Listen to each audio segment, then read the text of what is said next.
कदीम जमाने में बर्फ से ढके हुए एक खूबसूरत किंगडम का नाम था गलेशिया। वहां की सबसे छोटी शहजादी का नाम था एलेना। वह दिल की बहुत नेक, नरम और दूसरों की मदद करने वाली थी। मगर एक दिन बचपन में ही एक डार्क विच ने उस पर जादू कर दिया। जादू ये था कि एलेना का दिल बर्फ में कैद हो गया। वो किसी को अपनी मोहब्बत नहीं दे सकती थी, न ही किसी की मोहब्बत महसूस कर सकती थी। सालों बाद करीबी किंगडम का एक बहादुर शहजादा एड्रीन बर्फानी वादियों में आया।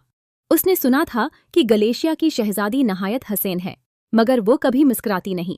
शहजादा उससे मिलता है और पहली ही नज़र में उसके दिल को महसूस करता है, मगर एलेना उसकी मोहब्बत को रद्द कर देती है।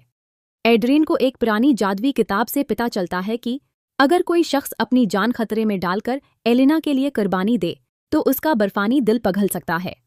एक दिन डार्क विच फिर आती है और पूरे किंगडम को बर्फानी तूफान में कैद करने लगती है।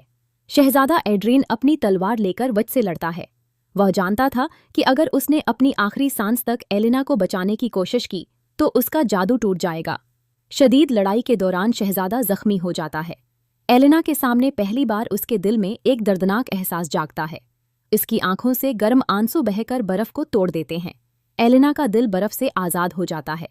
वह शहजादे की कुर्बानी को देखकर पहली बार मोहब्बत को महसूस करती है। उसके लमस से एड्रीन के जख्म भी ठीक हो जाते हैं, क्योंकि उसका दिल अब रोशनी और मोहब्बत से भर चुका था। डार्क विच अपनी ताकत खोकर बर्फ में दफन हो जाती है। एलेना और एड्रीन की शादी एक बर्फानी महल में होती है, जहां पहली बार बर्फ के बजाय बाहर के फूल खुलते हैं।